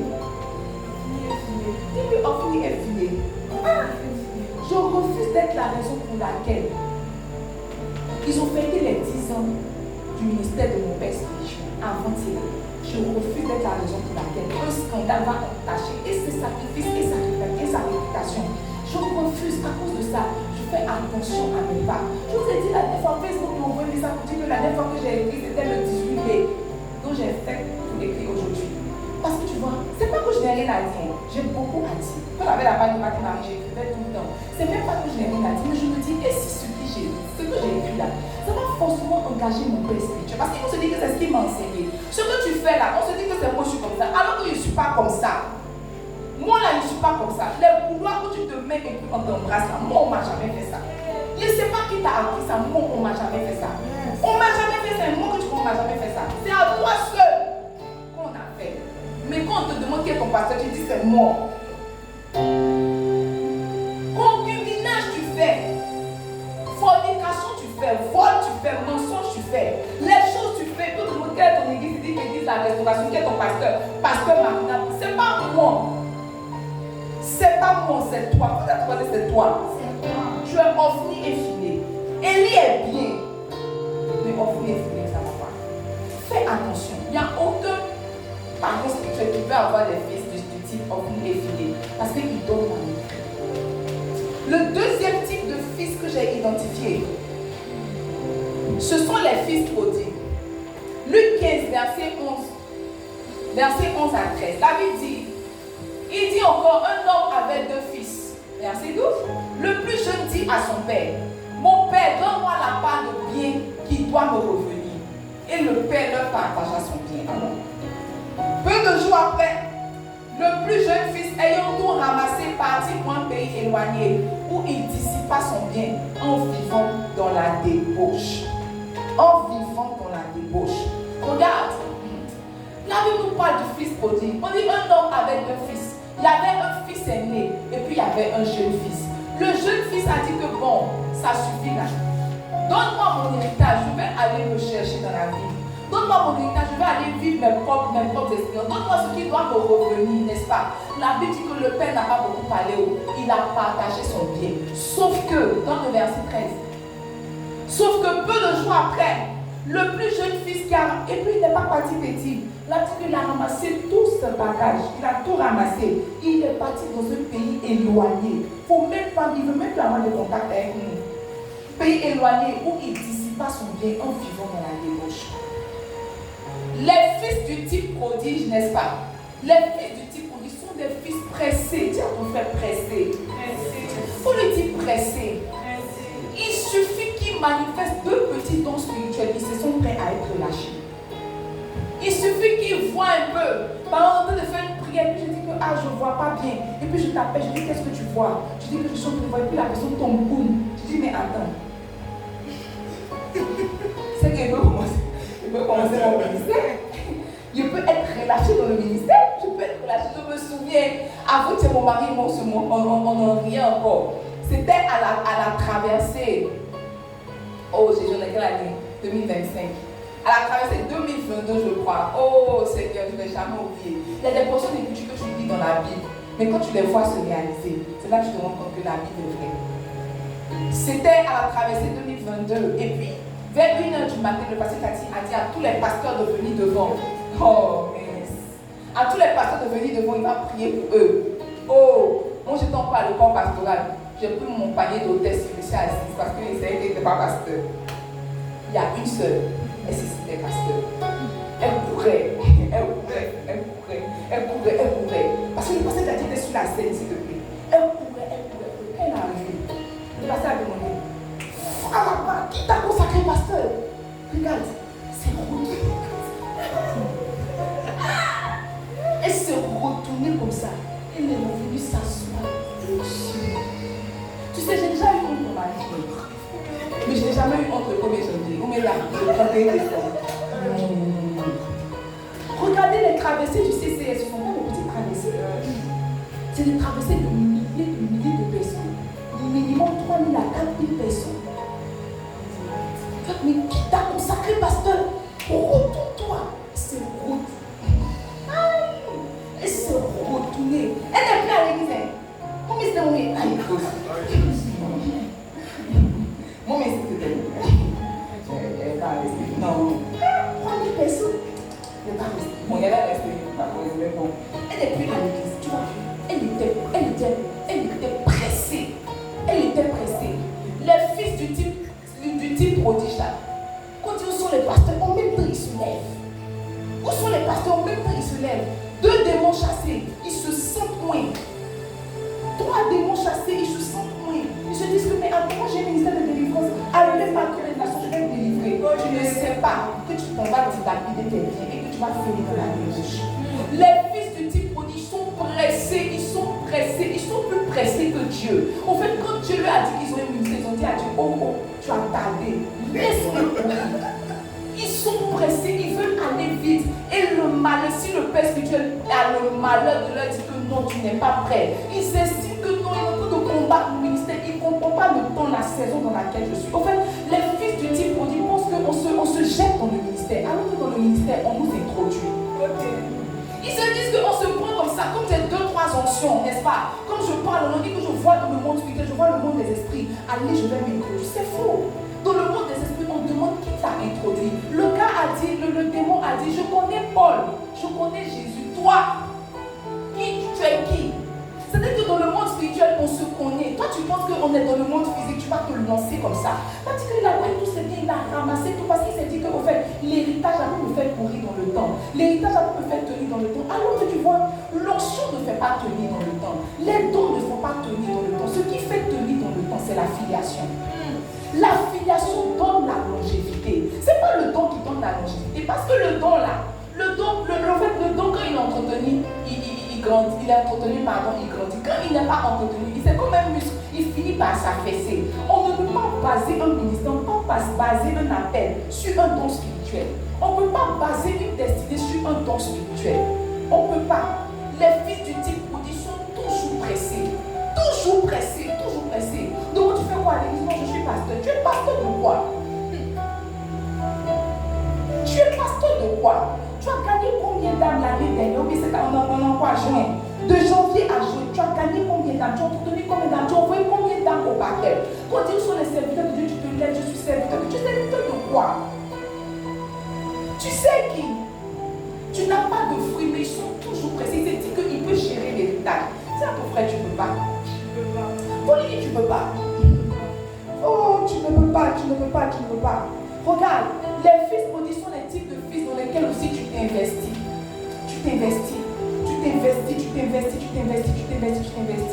Et puis arrivé un moment, tu te rends compte que tout ce que tu as investi a été dilapidé. Ils reviennent encore pour que tu recommences. Tu gagnes l'âme. L'âme de plus, tu l'attrapes, tu l'entretiens dans la prière, dans le jeûne, tu l'entretiens, l'âme commence à être affairée, tu sens que l'âme commence à devenir un peu, puis tu te dis que au moment où je vais m'appuyer sur l'âme, dès que tu fais comme ça, tu te rends compte que c'est une brique mouillée, tu tombes, l'âme même tombe. Les fils prodiges, il est parti, il a dilapidé le bien, et il est encore revenu vers son père. Il dit que et pendant même qu'il dilapide, il dit que maintenant je ne peux pas m'aider un peu de serviteurs. Les fils prodiges n'ont pas honte. Ils ne sont pas gênés. Ils ne se disent même pas que il y a eu un peu de gêne, il est parti, je m'en vais. Non, ils se disent que chez mon père, même je peux partir, mon père va encore m'accueillir. Ils n'ont pas honte. Toujours pressé, on ne peut rien tirer de lui. dilapider l'onction, dilapider, tu sèmes la parole, tu sèmes le jeûne, tu sèmes tout, mais il n'y a rien. Regarde, il n'y a rien de plus douloureux que de voir ces semences aller en vie. Et c'est parce que tu as déjà fait un investissement, une affaire, et puis tu as mis toute ta tête. Oh, voilà, il m'a dit. Tu as fait tes économies. Emmanuel a quitté l'église parce qu'il a fait un investissement. Il a mis sur l'économie, ça va, oui, c'est vrai, il faut. Il a quitté l'église. Il dit, mais qu'est-ce que moi il y a à voir avec l'investissement que tu as fait? Il vient à Jésus, qu'on revient à l'église. Mais moi, il y a quoi à voir avec l'investissement que tu as fait? Il dit, il est dans la dépression. Après, ça n'est pas à l'église. Je dis que, quand viens là, Jésus même soigne la dépression. Tu mets toutes tes économies dans une affaire, tu mets ton investissement dans une affaire, et puis au moment où tu veux dire, la fête échappe. C'est comme ça sont les fils prodiges. C'est pour ça qu'il connaît un père. La même fois qu'il disait que lui là, il ne fait plus affaire des fils, il ne donne plus ses secrets aux fils. Quand tu entends parler, tu sais qu'ils lui ont fait ça. Et ils n'ont pas fait ça petit, ils ont fait ça fort. Il dit que c'est bon, lui il va faire le ministère, puis tous ceux qui sont, il va genre, c'est comme s'il va s'appuyer sur ceux qui sont là pour partir. Il ne va pas partir eux, il va rester. Tu sens qu'il s'est investi de quelques personnes, ils l'ont fait fort. Ils l'ont vraiment fait fort. Ça fait mal de voir un enfant que tu as mis au monde, où tu fais, maintenant quand l'enfant commence un peu à marcher net, il veut prendre l'héritage pour partir. Il est encore l'héritage quand il est mort, je suis même pas encore mort. Déjà, où tu es là à ton frère en train de penser, quand est-ce qu'il va prendre l'âge, quand il y a un mourir là, qu'est-ce qu'il va prendre l'âge? Il dit qu'il va mourir maintenant. Il va mourir maintenant. Si tu es mon bureau là, il y a une annexe de mettre là-bas. Le troisième type de frère que j'ai identifié, c'est le frère aîné. Dis à ton frère le frère aîné. Luc 15, verset 25 à 32. La Bible dit, oh, le fils aîné dans la même famille. C'est comme si le monsieur là aussi, ses enfants, c'est pas facile. Oh, le fils aîné était dans les champs. Lorsqu'il revint et approcha de la maison, il entendit la musique. Il entendit la musique et des danses. Allons? Il appela un de ses serviteurs et lui demanda ce que c'était. Verset 27. Ce serviteur lui dit, ton frère est de retour. Et parce qu'il l'a trouvé en bonne santé, ton père a tué le veau gras. Verset 28. Il se mit en colère et ne voulut pas entrer. Son père sortit et le pria d'entrer. Verset 29. Mais il répondit à son père, voici, il y a tant d'années que je te sers, sans avoir jamais transgressé tes ordres, et jamais tu ne m'as donné un chevreau pour que je me réjouisse avec mes amis. Et quand ton fils est arrivé, celui qui a mangé ton bien avec des prostituées, c'est pour lui que tu as tué le veau gras. Oh, c'est pour lui que tu as tué le veau gras. Mon enfant, lui dit le père, tu es toujours avec moi et tout ce que j'ai est à toi. Verset 32. Mais il fallait bien s'égayer et se réjouir parce que ton frère que voici était mort et il est revenu à la vie parce qu'il était perdu et qu'il est retrouvé. C'est la même histoire du fils prodigue, n'est-ce pas? Le fils prodigue est allé dilapider son bien tout et tout. Et quand il est revenu, son frère, son papa n'a pas fait de scandale. Au contraire, il était heureux de retrouver un enfant, de retrouver son enfant. Et il a dit que parce que son fils est revenu, il a tué le veau gras. Il n'a pas tué une bête, il a tué le veau gras. Le veau gras, c'est le veau qu'on entretient depuis des années. Le veau gras, c'est la bête qu'on met à part pour les occasions spéciales. Le veau gras, c'est la bête des bêtes, c'est la bête de la fête, n'est-ce pas? Là, tu dis que quand son fils est revenu, il n'a pas tué n'importe quel animal. Il n'a pas tué un chevreau, il a tué le veau gras. Alors le fils lui dit que, mais papa, tu es méchant. Ça fait des années, moi je suis avec toi. Je n'ai jamais pris mon héritage pour aller dilapider. Au contraire, si on veut fouiller, même c'est moi qui ai nourri le veau gras. Si on veut fouiller, même c'est moi qui ai entretenu le veau gras. C'est moi qui étais l'intendant de tes biens. Je t'ai aidé, je t'ai soutenu. Aujourd'hui, ton fils revient. Tu lui donnes le veau gras. Moi, je ton fils, tu ne m'as jamais donné, ne serait-ce qu'un chevreau pour aller fêter avec mes amis. Regarde, les fils du type fils aîné sont des fils qui ont une disposition de cœur bizarre. Ils sont toujours là. Ils sont bien. Tu peux compter sur eux. Quand tu dis qu'on est là à gauche, ils sont là à gauche. Quand tu dis à droite, ils sont là à droite. Ils sont là, mais tu vois, leur cœur, ils n'ont pas le cœur de leur père. C'est comme si dans l'esprit du fils aîné, quand le petit est parti là, il s'est dit que ton chouchou est parti. Celui que tu aimes le plus est parti. C'est aujourd'hui que tu vas voir ma vraie valeur. C'est comme si dans son esprit, c'est des pensées comme ça qu'il avait, dans son cœur, c'est les semences comme ça qu'il avait. Il est parti aujourd'hui, moi, tu vas m'apprécier à ma juste valeur. Parce que quand il était là, tu n'avais Dieu que pour lui. Mais maintenant qu'il est parti, moi je suis là. Maintenant, il se rend compte que, il est quand même parti, on l'attend. Et non seulement il vient, on lui donne le veau gras. C'est-à-dire qu'ils n'ont pas la même disposition de cœur que leur père. Ils font les mêmes œuvres. Ils sont dans le même endroit. Mais leur cœur n'est pas pareil. Là, tu dis, quand le petit est parti, le papa s'arrêtait à la porte. Il espérait chaque jour voir son fils. Alors que lui, il espérait chaque jour voir son fils. Le grand espérait que le fils parte même là. Il n'a qu'à mourir là-bas. Il ne faut plus, il va venir. Ils sont là. Ils sont présents. Quand tu dis entretien le veau gras, ils entretiennent. Quand tu dis nettoie la maison, ils nettoient, mais ils n'ont pas la même disposition de cœur que toi. C'est-à-dire que si Dieu ouvre leur cœur, tu vas voir que toi ton cœur est rose, eux leur cœur est rouge. Toi ton cœur est vert, eux leur cœur est bleu. Les fils du type fils aîné sont des êtres étranges. Dis à ton frère étrange. Dis-lui étrange. Dis-lui étrange. Oh mes amis, là vous dites la vérité. Je suis chrétienne depuis assez bien longtemps pour comprendre que de deux personnes qui sont dans le même environnement que toi, qui reçoivent la même nourriture, n'est-ce pas, qui reçoivent la même éducation, un court plus vite que l'autre, la différence c'est la disposition de cœur. La différence c'est la différence c'est la disposition de cœur. Je suis toujours fils, n'est-ce pas? J'ai été fidèle, j'ai été fils. Le pasteur d'Asie n'est pas mon premier pasteur. Mais j'ai réalisé et j'ai constaté que de deux personnes que tu peux entretenir avec les mêmes paroles, avec les mêmes semences, avec les mêmes prières, la même quantité d'huile, il y aura différence. Parce que pourquoi? C'est la disposition de cœur. Il y a un dont le cœur n'est pas droit. Il est là, mais son cœur n'est pas droit. Généralement, les fils aînés, ils sont là pour se servir eux-mêmes. Ils ne sont pas là pour servir le père. Ils sont là. Le père pense qu'ils sont là pour lui, mais c'est faux. Ils sont là pour se servir eux-mêmes. Ils sont là, ils entretiennent le veau gras. Et dans leur esprit, c'est comme si le veau gras qu'ils sont en train d'entretenir, ce n'est pas pour le père. Le veau gras qu'ils sont en train d'entretenir, c'est pour eux. C'est comme si dans leur esprit, en travaillant, ils sont en train de travailler pour eux, leur héritage. Ils sont en train de travailler pour aider le père dans sa vision. C'est eux-mêmes qui sont en train de préparer. Oh, je suis chrétienne depuis assez longtemps pour te dire que c'est la vérité. Il y a des personnes qui peuvent rentrer dans ta vision, n'est-ce pas? Qui peuvent rentrer même dans l'église pour servir avec toi. Tu vois que le gars mouille le maillot. Quand il allait gagner les âmes, il mouille le maillot. Quand tu te dis que lui là c'est un bon fils. Mais regarde, si tu discernes bien, tu vas voir que vous n'avez pas les mêmes semences. Il est là, il travaille, mais il travaille pour lui. Alors quand tu dis que allons gagner les âmes, il se dit que de toute façon c'est mon ministère. Donc je vais bien faire dans tous les cas, je ne vais pas sortir pleinement. C'est que dans son esprit, n'importe quel travail pour l'église, il peut le travailler pour lui.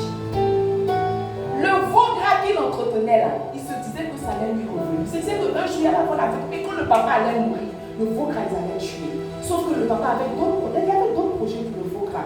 Donc ce genre de fils là, c'est lorsqu'il y a une décision concrète qui vient, qu'ils révèlent leur vraie identité. Qu'ils révèlent leur vraie identité. Ils paraissent serviables, ils paraissent être fils. Mais attendez un peu, il y a un événement qui va arriver, qui va exposer leur vraie nature. Demande à ton frère, tu sais pour qui? Pour toi ou bien pour ton pasteur? Moi je te demande, c'est pourquoi tu dis ça? Moi je me dis, tu sais pour toi ou bien tu sais pour ton pasteur? Tu sais pour toi ou bien tu sais pour ton pasteur? Moi j'ai été en lice dans la course avec beaucoup de personnes. C'est là que j'ai réalisé que être fils là c'est un mystère. Mais j'ai surtout réalisé que le fils là, ça dépend de la disposition du cœur.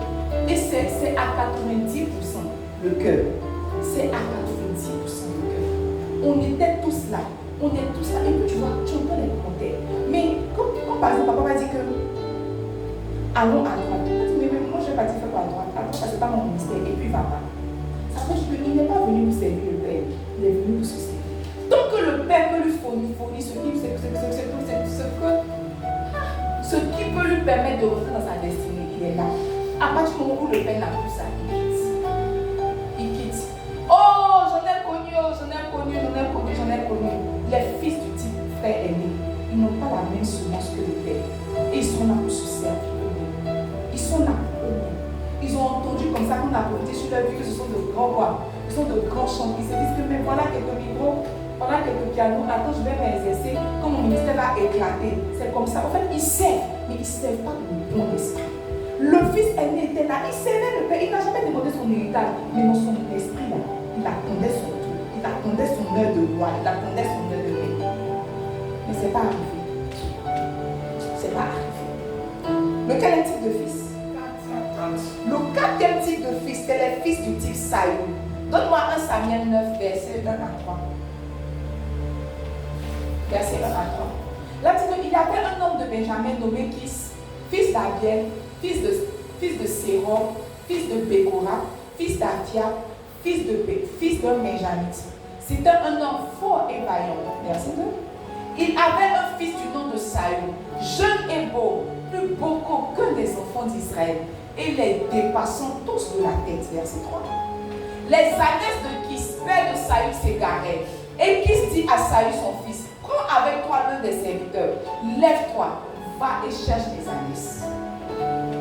Les fils du type Saül sont de bons fils, n'est-ce pas? Sauf que ils ont besoin d'être accompagnés. Là, tu dis que Kis a perdu ses ânesses, n'est-ce pas? Kis a perdu ses ânesses. Il demande à son fils Saül, va chercher mes ânesses. Mais il précise à Saül, prends un serviteur avec toi. Parce qu'il a conscience qu'à Saül lui seul ne peut pas accomplir la mission qu'on lui a confiée. Les fils du type Saül ont besoin d'avoir un tuteur. Ils sont toujours sous tutelle. Ils sont toujours sous tutelle. On doit les accompagner. Le gars a de bonnes dispositions. Tu peux essayer de t'appuyer sur lui. Mais tu vois, laisse-le une semaine. Il n'a pas médité, il n'a pas jeûné, il n'a pas prié. Il ne peut pas s'en sortir seul. C'est un fils faible, c'est un enfant. Regardez, même quand ils sont encore allés chercher les ânesses, c'est Saül le premier qui était découragé, qui a dit que retournons. Et puis c'est le serviteur qui a dit que non, ne retournons pas. Allons chercher le prophète. Saül a dit qu'on n'a pas d'argent. C'est le serviteur qui a encore dit que moi j'ai un peu d'argent. Les fils du type Saül ont de bonnes dispositions, sauf qu'ils ne sont pas indépendants. On doit encore les motiver. Ils sont bien. Et peut-être qu'ils aiment le pasteur, peut-être qu'ils aiment l'église, mais on doit aller les chercher pour venir. On doit les appeler matin, on doit appeler leur transport, on doit leur donner un petit déjeuner. On doit leur promettre la lune pour venir à l'église. Si tu es comme ça, tu as encore un fils du type Saül. Tu as besoin d'un tuteur pour te donner à l'homme. Tu as noté par Matthieu 1. Matthieu 1 a dit quoi? Non, Matthieu 1 a parlé des héros. Et puis le tuteur te dit c'est faux. Matthieu 1 c'est la généalogie. Je dis que non, je n'ai pas médité. C'est les fils du type Saül. Ils ont besoin d'être accompagnés. Ils peuvent bien exécuter une tâche à condition qu'on leur dise que ici, là, place-toi comme ça, place-toi comme ça, place-toi comme ça. Ils ne sont pas indépendants. Tu veux courir, ils ne peuvent pas courir. Ils ont besoin de quelqu'un leur pousse, les pousse. Ils ont de bonnes dispositions, sauf qu'ils sont faibles. Ça, ton frère, les serviteurs du type Saül. Les fils du type Saül. Oh, le temps est en train de partir. Les mères fériées. Ah bon? Hein? C'est notre slogan. Le quatrième type de fils, cinquième type de fils, les fils du type Caïn. Oh, j'en connais beaucoup. Genèse 4, verset 1 à 8. La Bible dit Caïn, Adam connut elle sa femme. Elle conçut et enfanta Caïn. Et elle dit j'ai formé un homme avec l'aide de l'Éternel. Verset 2. Elle enfanta encore son frère Abel. Abel fut berger et Caïn fut laboureur. Au bout de quelque temps, Caïn fit à l'Éternel une offrande des fruits de la terre. Et Abel de son côté en fit une des premiers-nés de son troupeau et de leur graisse. L'Éternel porta un regard favorable sur Abel et sur son offrande. Mais il ne porta pas un regard favorable sur Caïn et sur son offrande. Caïn fut très irrité et son visage fut abattu. Verset 6. Et l'Éternel dit à Caïn, pourquoi es-tu irrité? Et pourquoi ton visage est-il abattu? Certainement, si tu agis bien, tu relèveras ton visage. Et si tu agis mal, le péché se couche à la porte. Et ses désirs se portent vers toi. Mais toi, domine sur lui. Cependant, Caïn adressa la parole à son frère Abel. Mais comme ils étaient dans les champs, Caïn se jeta sur son frère Abel et le tua.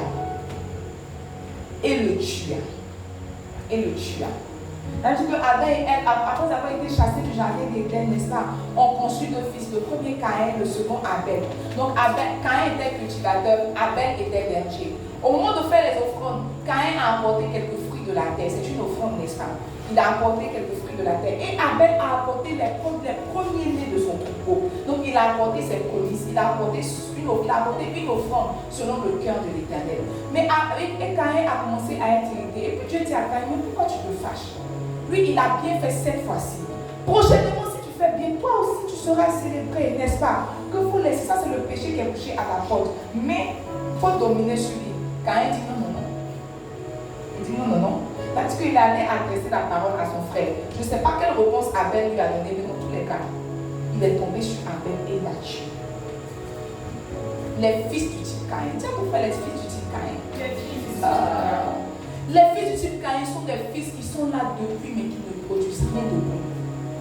Ils sont là, ils ont commencé avec toi. Quand on dit qui était là au début, ils soulèvent leur main. Oh, on est parti aux 10 ans du CCR. On a demandé qui était là depuis 2015. Voilà les jeunes qui sautaient sous la pluie. Moi. Où sont les fruits? Ils sont encore fidèles. Ils sont encore fidèles. Et ils ont cousu une uniforme. Nous sommes à cousu une uniforme. Nous sommes en train de crier. Les fils du type Caïn sont des fils qui sont là depuis des années, mais ils ne produisent rien d'agréable. C'est que même quand ils produisent, ce qu'ils produisent n'est pas agréable. Quand je dis agréable, c'est pas que leur offrande n'est pas une bonne offrande, mais l'offrande n'est pas ce qui plaît au Père. Souvenons-nous, quand Isaac a demandé l'offrande à, comment il s'appelle ce gars-là, Esaü, dans la Genèse 27, verset 4, il dit, fais-moi un mets. Il dit, fais-moi un mets comme j'aime et apporte-le-moi à manger afin que mon âme te bénisse avant que je meure. Il n'a pas dit, fais-moi un mets seulement. Il dit, fais-moi un mets comme j'aime.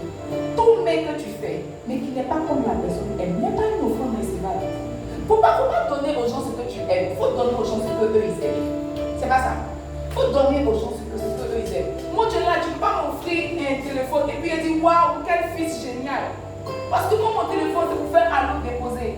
Il ne fait rien. Comment tu vois, il ne fait rien de défaut. Même photo, il ne fait pas. Donc si tu mets ton téléphone là, c'est un mail. C'est pas un mail comme j'aime. Mais, si l'Éternel te parle, et qu'il faut en passant, une petite chose, si tu dis que bon, avant que je donne à la mère, peut-être que le téléphone a fait 600 000. Mais ta petite chose, je dis, mais tu es mon préféré. Tu es ma préférée parce que tu vois, c'est un mec que j'aime. On ne donne pas ce qu'on veut, on donne ce qui peut plaire. Il dit, fais-moi un mec comme j'aime, apporte-le-moi à manger afin que mon âme te bénisse. En d'autres termes, si le mec n'est pas le mec que j'aime, mon âme ne peut pas te bénir. C'est pour ça la personne qui dit tout le temps, il a apporté à l'Éternel, il a tout donné à l'Éternel, je n'ai pas reçu, tu as donné, mais tu n'as pas plu à Dieu. La pluie descend quand l'offrande a été reçue. La pluie descend pas quand tu as déposé l'offrande. C'est ça, non? La pluie descend quand l'offrande a été reçue. Il dit que fais-moi un mec comme j'aime. Donc Caïn a apporté une offrande. Mais ce n'était pas l'offrande que Dieu voulait. Ce n'était pas l'offrande qui plaisait au cœur de Dieu. Et c'est comme ça que les fils du type Caïn sont. Ils font ce qu'ils peuvent. Ils font ce qu'on dit que venez prier. Ils viennent juste prier. Venez jeûner. Ils viennent juste jeûner. Venez jouer. Ils viennent juste jeûner. En fait, quand tu les appelles, ils sont là. Mais ils ne produisent rien pour te toucher dans le cœur. Ils sont là pour être là. Ils ne veulent pas être appréciés, eux ils veulent être là. Parce que quand ils voient quelqu'un qui est en train de se faire apprécier, que nous, lui, là, il dit quoi? Il y a longtemps, on est là. Tous les efforts, ils ont été faits. C'est pour se faire voir, c'est pour se faire voir. C'est pas pour se faire voir, c'est toi qui as une mauvaise disposition de cœur. C'est pour ça que tu es aîné, c'est pour ça que tu es Caïn et que rien de bon ne sort de ta vie. Parce que tu n'offres pas pour plaire. Tu n'offres pas pour plaire. Je vais te dire la vérité, il faut me croire. Ce qu'elle te dit le soir, la fin de croire. Regarde. Elle te dit. Moi, là, avant d'être pasteur, j'ai été fille.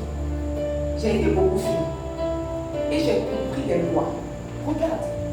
Quand j'ai connecté avec mon père spirituel, les premières années, moi, mon langage d'amour, là, c'est les cadeaux. Si il t'aime forcément, il te fait cadeau. Si il t'a jamais fait cadeau, c'est qu'il n'aime pas. Ok. Non, pas qu'il n'aime pas. C'est comme mon amour n'est pas monté. Voilà. Mais si je t'aime, elle te fait un cadeau. Je lui faisais tout le temps les cadeaux. Et je vois que le monsieur là, il ne faisait pas mes cadeaux. Il n'envoyait pas ça sur lui. Et je lui ai dit que, mais attends, il te fait les cadeaux là, tu votes pas. Il dit, non, mais c'est toi qui connais ma vie. Il dit, je ne connais pas ta vie, mais si on te fait cadeau, c'est pour lui. Parce que ce que je te donne là, ça peut venir à l'église. Que quand tu montes à la chaîne, tu dis, waouh, mon pasteur. Mais tu ne portes pas. Il m'a dit que non. Que ce que tu m'offres là. Que je. C'est en fait la première raison qu'il m'a donné. Il m'a dit que c'est pas moi qui range mes affaires. Quand j'arrive, on prend mes affaires dans la voiture. Et puis il dit, ma fille, c'est même pas moi qui plie mes affaires. C'est pas moi. C'est ma femme. Elle sait qu'elle soulève à moi, je porte. Moi, il est un enfant. Il a dit, ok, tu es tout le temps. Il y a peut-être 2 ans de cela, je partais lui faire cadeau. Et puis, ce jour-là, j'ai prié. Moi, après 2 ans, plus ou moins, quand tu regardes quelqu'un, tu prends son esprit. Quand je partais faire cadeau, quand je partais prendre le cadeau, il a dit, non, ça là, mon père, ce que tu vas pas aimer, c'est trop scintillant. Et puis, j'ai pris un truc, en tout cas, dans le ton bleu, vraiment bleu nuit, parce que mon père, c'était très sobre, bleu nuit. Et quand je l'évoquais, il a voulu le offrir. Il dit, hé, ça va me dire quelque chose qui brille encore. Il dit, non, papa, quand il a ouvert, il dit, oh, ma fille, tu as pris l'esprit. Il dit, ma fille, tu as pris l'esprit. Le dimanche qui a suivi, il a porté. Ça veut dire que les autres, là, c'est pas qu'on ignore, il sait où c'est rangé. Il sait bien où c'est rangé. Il n'aimait pas. Il n'aimait pas. Depuis ce jour-là, j'ai compris qu'au fait, on ne donne pas ce qu'on veut, on donne ce qui te plaît. J'ai compris, en suivant mon père spirituel, qu'on ne suit pas comme on veut, on suit comme la personne qu'on suit veut. On ne fait pas ce qu'on veut, en fait, on ne marche pas à son rythme, on marche au rythme de la personne qu'on suit. Quand mon père spirituel m'a fait ça, il m'a dit que toi, il faut me suivre. Moi, je pensais qu'il faut me suivre là, c'est vraiment, il faut venir à l'église. Il m'a dit non. Pourquoi je ne suis pas venue à l'église? Parce que je pouvais venir faire le culte, je m'assois, je crie Amen tout. Depuis quand je rentre, il m'appelle, il dit que je n'ai pas, il dit que je n'ai pas venu au culte. Je dis, papa, si je suis venue, il dit, mais je ne t'ai pas vu. C'est là que j'ai compris que pour lui suivre là, c'est que je dois te voir. Il dit, si je prêche, je dois te voir. Ça veut dire que tu dois venir la première pour t'asseoir devant. Il dit, quand je prêche, il faut crier. Et quand il prêche, je crie. Pourquoi? Parce qu'on ne fait pas ce qu'on veut, on fait ce que la personne veut. Les fils du type Caïn, ils donnent ce qu'ils peuvent, ils donnent ce qu'ils veulent, ils ne donnent pas les nez qui plaisent au père. Quand on va dire que, peut-être que, je ne sais pas, tu as quoi du groupe musical, que non, il faut venir chanter. En fait, tu viens chanter la chanson qui te plaît. Tu viens chanter la chanson, mais quand tu chantes, toi, tu sens les frissons, mais ça ne plaît pas au père. En tout cas, moi, ça ne plaît pas. Tu chantes les chansons, tu es élève au-dessus de tout. La foule acclame, plus de le bureau, mais ils sont des feux quoi? Ce n'est pas que tu ne chantes pas bien, c'est pas ça. C'est pas que tu dégages, c'est juste que tu ne chantes pas dans ton esprit. C'est juste que tu ne chantes pas dans ton esprit. Hier, je suis partie au culte chez mon père spirituel et puis son pianiste n'était pas là. Alors qu'actuellement, il parle d'appel. Si mon père spirituel parle d'appel, il y a au moins 2 personnes qui ont entendu.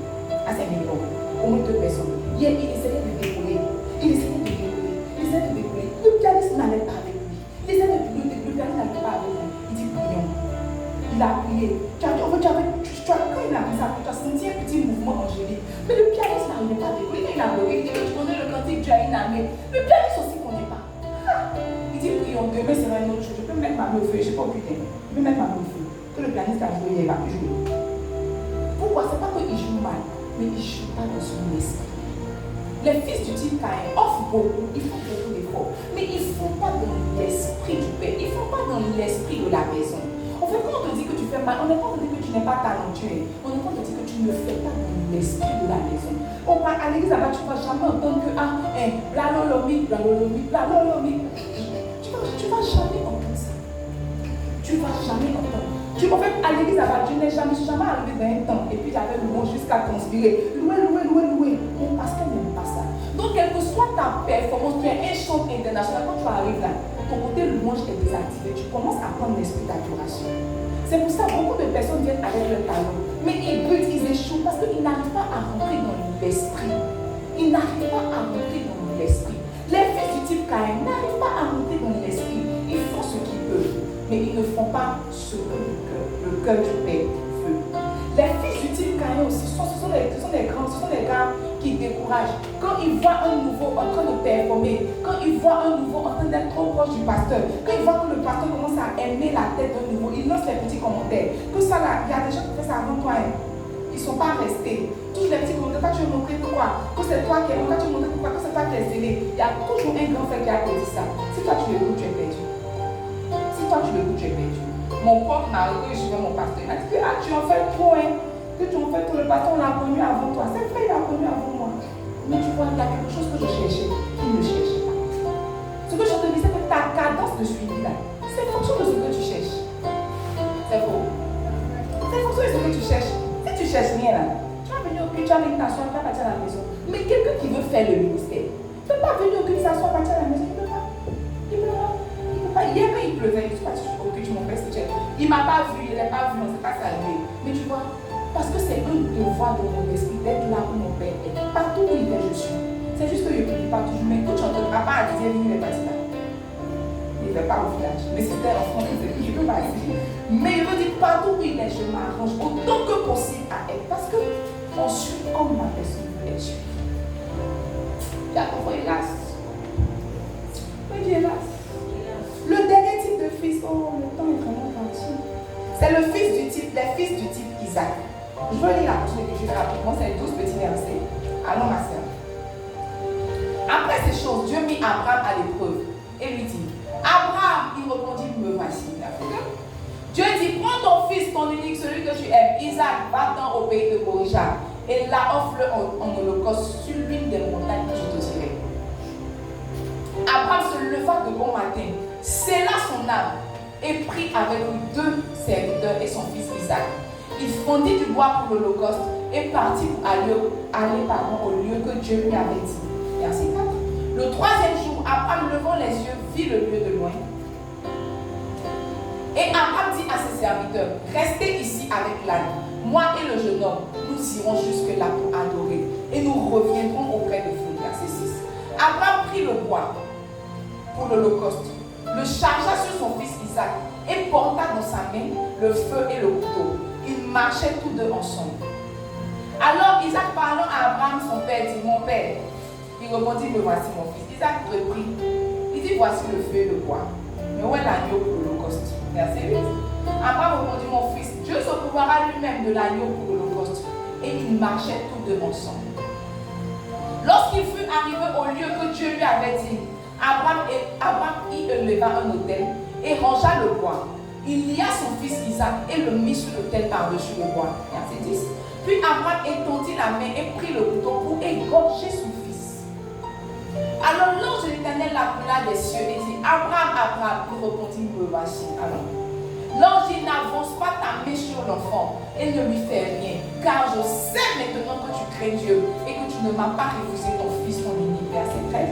Abraham leva les yeux et vit derrière lui un bélier, retenu dans un buisson par les cordes. Et Abraham alla prendre le bélier et l'offrit en holocauste à la place de son fils. Amen. Amen. Alors le récit est assez explicite. Il dit que Dieu demande à Abraham de faire un sacrifice. Mais cette fois-ci, c'est le sacrifice ultime. C'est le sacrifice de son cœur. C'est-à-dire que la chose qu'il aime le plus. Alors Abraham prend son fils, il prend le bois, il prend ce qu'il faut pour offrir un holocauste. Et alors qu'il s'en va, la première chose que la Bible dit que Abraham charge l'holocauste sur le dos de Isaac. N'est-ce pas? Il charge l'holocauste sur le dos de Isaac. Isaac porte la charge et ils sont en train d'avancer, Ah non, il dit au serviteur, il est resté ici, moi et mon fils, on va s'élever un peu plus haut, nous allons adorer. Et alors qu'ils sont en train de partir, Isaac n'est pas un enfant. Isaac n'est vraiment pas un enfant. Parce qu'à l'époque, on circoncisait les enfants au 8e jour. C'est ça non? Au 8e jour. Mais les enfants commençaient à marcher avec leur père quand ils étaient plus ou moins adultes. Ils n'étaient pas jeunes. En tout cas, c'était pas un enfant. Il marchait avec son père. Il a dit qu'arrivé un moment, parce qu'il est intelligent, il pose la question à son papa que je vois le bois, je vois le feu, je vois toutes ces choses-là, mais il ne voit pas la chose qu'on va brûler, l'holocauste. Abraham lui dit, mon fils, Dieu se pourvoira lui-même. Et la Bible dit que les deux vont continuer à marcher, tous deux ensemble. Et arrivé sur la montagne, Abraham place les trucs pour l'holocauste. Isaac ne voit toujours pas le bélier, il ne voit toujours pas ce qu'on doit brûler. Et la Bible dit qu'Abraham met Isaac. Abraham a mis Isaac. Abraham a pris Isaac pour mettre sur l'autel. Il l'a lié. Et alors qu'il allait prendre le couteau pour l'égorger, c'est là que l'Éternel a intervenu, n'est-ce pas? Je méditais cette portion d'écriture. Et j'ai compris, j'ai relevé beaucoup de contradictions. Abraham était très âgé en âge quand il a eu Isaac. Il avait minimum 100 ans. Non, c'est Sarah qui avait 100 ans. C'est ça, non? Sarah avait 100 ans. Mais il y avait 25 ans entre Abraham et Sarah. Il y avait 25 ans. Abraham était âgé environ de 25 ans quand il a eu Isaac. Maintenant, Isaac a un peu grandi. On suppose même que Isaac avait 20 ans. Donc, Abraham avait 145 ans, n'est-ce pas? 145 ans, on lui demande d'aller offrir un sacrifice. Il prend le bois, il charge sur Isaac. La première chose, c'est que Isaac s'est laissé charger, n'est-ce pas? Il a aidé son père à prendre son fardeau, à aller offrir à l'Éternel. À un moment, il demande à son papa, il voit qu'il n'y a pas de bélier. je suppose que ce n'était pas sa première offrande, c'était pas son premier holocauste. Vu qu'il demande à son papa qu'est-ce qu'on doit brûler, ça veut dire qu'il sait que quand on va faire holocauste, on brûle quelque chose. Mais son papa dit que Dieu se trouvera lui-même. Et ils avancent, ils avancent. À un moment là, on dit que Abraham, 145 ans, soulève Isaac pour le mettre sur l'autel. Si Isaac n'avait pas un cœur de fils là, il poussait Abraham. 145 ans pour soulever maintenant. S'il a fauché comme ça, Abraham est tombé, il commence à descendre de la montagne pour faire venir quoi holocauste. Il n'y a pas holocauste. Vous voyez, Isaac s'est laissé faire. Il avait compris, dès le début, quand il donnait les machines, il avait compris que c'était lui l'holocauste. Il l'a accepté en partant. On a dit que, quand on a dit que Abraham l'a vu là, on a dit que Isaac est monté, il s'est couché. Parce que 145 ans, on ne peut pas soulever 20 ans pour le mettre sur l'autel. Non seulement il s'est laissé mettre sur l'autel, il s'est laissé lier. Et il regardait son papa droit dans les yeux, prendre le couteau. Il ne s'est pas débattu. Prendre le couteau pour venir le tuer. Regarde, les fils du type Isaac sont des fils qui se laissent mourir. Sont des fils qui se laissent mourir. Abraham n'a pas lutté avec Isaac.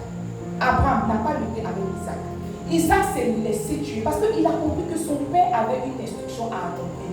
Il a compris que son père avait une vision à accomplir. Et il s'est dit en lui-même, je ne serai pas l'obstacle sur le chemin de mon père. Alors je vais me laisser. Mais si c'est moi qu'on va sacrifier pour faire avancer la mission, je me porte garant. Regarde, les fils du type Isaac ont le cœur docile.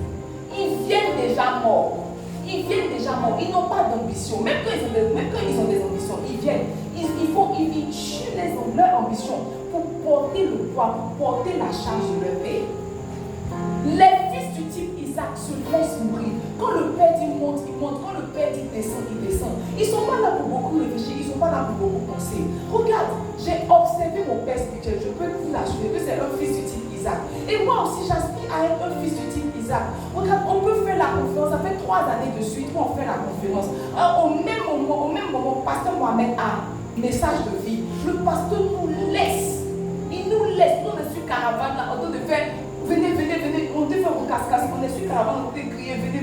Il a dit, là-bas, il te suit son père. Parce qu'il est mort, il a compris qu'au fait, on ne fait pas le ministère avec les efforts, on fait le ministère avec l'onction des pères. Il a compris que si je vais accompagner mon père à Didier Ville, l'onction de mon père va travailler pour moi. Les types du fils Isaac sont des types morts. On se rappelle, il y a 2 années de ça, il y avait le camp des boss, n'est-ce pas? Il y avait le camp des boss. Et puis on était au culte, un mercredi, le pasteur dans le prêcher. Et puis son téléphone a vibré. Et puis il est parti regarder. Il dit, oh, mon boss m'a envoyé un message. Et puis le pasteur m'a demandé, tu es où, je ne te vois pas. Il a répondu, j'apparais. Il a déposé le micro. Il est parti. C'était à Yamsoko, je crois. Il a déposé le micro. Sinon, il était venu l'écouter. Si on n'était pas venu l'écouter, puis il ne sait pas. Il a laissé le micro. Il est parti. Il a répondu, papa, j'apparais. Parce que le pasteur ne pouvait pas comprendre que pourquoi lui il allait à Yamsoko. Et puis son fils a invité. Il dit, papa, j'apparais. Le soir là, il est repris. Il a fait sa bague. Il est parti à Yamsoko. Le lendemain, on l'a vu dans les photos. Il était comme ça. Il était comme ça, avec 10 chants même de boss. Il dit que ouais, si quelqu'un est fils, c'est toi. Il meurt dans ses ambitions. Il meurt dans ce qu'il est venu faire. Mais tu vois, j'ai constaté qu'au fur et à mesure qu'il est en train de mourir, au fur et à mesure qu'il porte beaucoup de fruits, au fur et à mesure qu'il meurt, au fur et à mesure qu'il porte beaucoup de fruits, les fils du type Isaac, ils ne sont pas là pour eux. Ils sont là pour faire avancer une vision.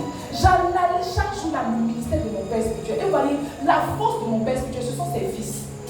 Qui a fait grand réveil là? C'est pas papa. Papa était quelque part, papa était chercher Dieu. Qui a fait toute l'organisation? Qui a placé? Il faut nous voir de suer chef. Il faut nous voir de chanter. Y a-t-il des serviteurs ici? Nous, des pères et des familles, on fait ah ou. Ça, c'est pas. Ça, c'est.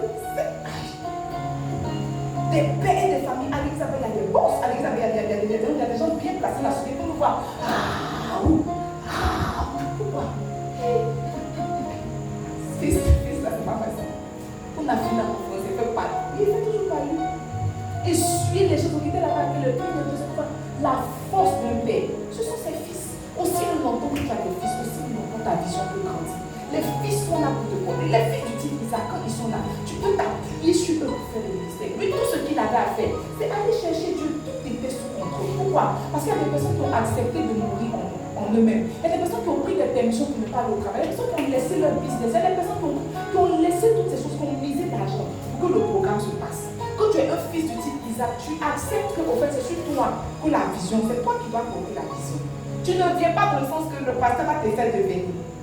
Tu viens dans le sens que je vais faire devenir le pasteur. C'est ça. Et puis quand le pasteur est en train de devenir, au fur et à mesure, je te dis. Quand le pasteur est en train de devenir, au fur et à mesure, je te dis. C'est comme ça. Ce sont les lois spirituelles. On est venu trouver, on va mourir pour laisser. On est venu trouver, on va mourir pour laisser. Quand on cherchait Élisée, on dit qu'il n'y a pas quelqu'un qui est prophète ici en Israël qui peut profiter. Josaphat a dit, je connais, c'est Josaphat qui a demandé. Et puis il y a un serviteur qui a dit que je connais Élie. C'était le fils d'Élisée. Qu'est-ce qu'il faisait? Il versait l'eau sur sa main. Élie n'a jamais appris à Élisée à prophétiser, jamais. La petite chose, ce que Élisée faisait auprès d'Élie, c'est qu'il versait l'eau sur sa main. Le temps que Élisée se rend compte, il a reçu la proportion. Le ministère, ce n'est pas les efforts. L'onction, ce n'est pas les efforts. L'onction, c'est faire exactement ce qu'on te demande de faire. Dès que tu fais exactement ce qu'on te demande de faire, c'est comme s'il y a une grâce qui vient sur ta vie. Je disais, je montais le témoignage. On est parti au camp avec mon père. Mon père, tu as dit qu'il n'y a pas beaucoup d'hommes dans ton église. Je lui ai dit que c'est vrai. Non, c'est moi qui disais qu'il n'y a pas beaucoup d'hommes dans mon église, qu'il y a beaucoup de femmes. La seule instruction qu'il m'a donnée, il dit, prends un homme, mets-le au panier. Il dit, d'accord. J'ai dit à M. Thomas, bon, ici, là, c'est quel homme? Elle attrape le panier. Si les filles portent rose, ils portent rose. S'ils portent bleu, ils portent bleu. Et ça va commencer comme ça. Donc, il dit, hé, papa, tu vois, mon père, Dieu m'a donné l'instruction. Reconstater, on ferme nos yeux, on est là combien d'hommes maintenant? Que le ministère, ce n'est pas les efforts. Je n'ai pas prié pour avoir les hommes. J'ai entendu une instruction, j'ai suivi. Le ministère, ce n'est pas les efforts. Le ministère, ce sont les instructions que tu entends. Tu te places, ça va. Tu te places, tu te places, ça va. Si tu penses qu'en suivant, tu es en train de perdre ton temps. En fait, c'est en ne suivant pas que tu es en train de perdre ton temps. C'est mieux de ne pas être que d'être là, mais de ne pas bien suivre. C'est mieux. C'est mieux. J'ai beaucoup à dire sur les fils du type, c'est ça non, du type Isaac. La semaine prochaine, on va bien se pencher sur les fils du type Isaac. Parce que tu vois, le Seigneur m'a dit que les visions grandissent sur les fils du type Isaac. Aussi longtemps qu'on n'aura pas d'ici de fils du type Isaac, on ne sera pas de perdre notre temps. 3 années vont arriver, 4 années vont arriver, 5 années, 6 années, 10 années, on sera toujours 30. Et puis on a dit que non, Dieu fait chaque chose dans son temps. C'est vrai. C'est vrai. Mais une jeune fille qui a 30 ans, qui n'a pas encore fait ses menstrues, c'est pas Dieu qui fait chaque chose dans son temps. Il y a une anomalie. Il y a un certain âge, quand tu n'es pas en train de manifester certaines choses, on dit que tu es malade. On dit que tu es malade. Ce soir, je veux que tu pries. Il faut prier. Je ne sais pas si tu t'es retrouvé dans les fils du type Caïn. Qu'est-ce que tu t'es retrouvé? Tu n'as pas me dire. Fils prodige. Différents types de fils, je ne sais pas dans lesquels tu t'es retrouvé. Peut-être que toi aussi, il n'y a pas ton modèle, il n'y a pas ta catégorie. Mais une chose est sûre, tu n'es pas les fils du type Isaac. Tu vas prier le Seigneur. Tu vas dire, Seigneur, je t'en supplie. Fais de moi un fils du type Isaac. Je veux mourir en moi-même. Je veux mourir dans mes ambitions. Moi aussi, je veux porter la charge. Je veux me laisser tuer. Je veux me laisser, je veux m'offrir en sacrifice pour que la vision grandisse, pour que l'église grandisse, pour que le ministère ait de l'impact, pour que le ministère ait un impact. Est-ce que tu peux commencer à prier? Allez, grâce, c'est beau. Allez, grâce, c'est beau. Les capra et les fausses.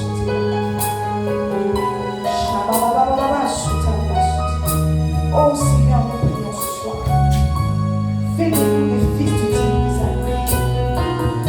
Fais de nous des fils du type Isaac. Seigneur, nous refusons d'être des orphelins estimés. Nous refusons d'être des sailles. Nous refusons d'être, Seigneur, des fils prodiges. Ce pourquoi nous prions ce soir, c'est que tu fasses de nous des fils du type Isaac. Tu fasses de nous des fils du type Isaac, Seigneur. Nous voulons des cœurs de serviteurs. Nous voulons mourir en nous-mêmes, mourir dans nos ambitions, mourir dans nos projets, mourir dans nos objectifs. Seigneur, pour porter ta vision, pour porter ta vision, pour porter ta vision. Nous voulons nous laisser mourir, Seigneur, pour porter ta vision. Fais-nous grâce. Donne-nous ce type de cœur, s'il te plaît. Donne-nous ce type de cœur, s'il te plaît. Donne-nous ce type de cœur, s'il te plaît. S'il te plaît, Jésus. S'il te plaît, Jésus. Fais-nous grâce. Fais-nous grâce. Fais-nous grâce, Jésus.